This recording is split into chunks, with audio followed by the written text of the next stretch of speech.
এই পুরনো টাকা ছিঁড়া টাকা এগুলো ওরা নিয়ে নতুন টাকা দেয়।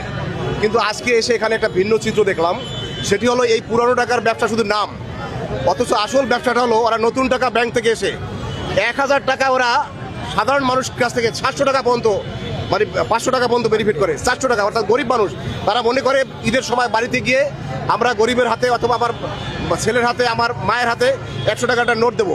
এখানে সিন্ডিকেট করে, বিশাল বড় আকারের সিন্ডিকেট, অর্থাৎ এখানে পুরনো টাকা ওরা নেয় না। আমি এতক্ষণ পর্যন্ত ঘুরলাম, নিজেও ভিডিও করেছি, একটা পুরনো টাকা ওরা নেয় না, শুধু নতুন টাকার ব্যবসা করে। অর্থাৎ আপনি যদি 10,000 টাকা নেন, সেখানে ওরা 1500 থেকে 2000 টাকা ব্যবসা করে।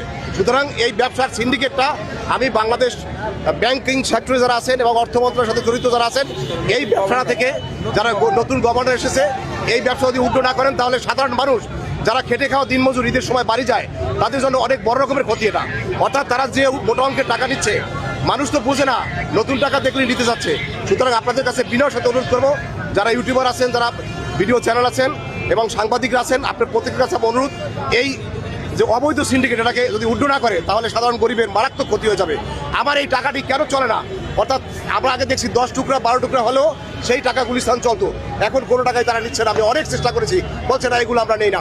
এখন তাদের ব্যবসা হলো নতুন টাকা, আর ব্যাংকে গেলে বলে নতুন টাকা নেই, অথচ এখানে যদি আপনি কোটি কোটি টাকা চান তাহলে দিতে পারবেন।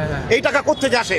নতুন সরকারের কাছে, আমাদের নতুন প্রধানমন্ত্রীর কাছে আমার এই আকুতি এবং মিনতি। আমি আশা করব তিনি এটা অবশ্যই দেখবেন এবং নতুন গভর্নর এটাকে একটা আমাদের সাধারণ জাতিকে মুক্ত, অবশ্যই একটা সিন্ডিকেট তো আছে, আমি এটা বলতে চাই না, কারণ এটা অনেক বড় সিন্ডিকেট। তারপরে বলবো, তবে ব্যাংকিং সেক্টর এটার সাথে জড়িত আছে। আপনারা দয়া করে এটার ব্যবস্থা করবেন। আমি আবার বলি, আমি সাংবাদিক মানুষ, একজন অ্যাডভোকেট মানুষ, আমি আপনাদেরকে এটা জানালাম।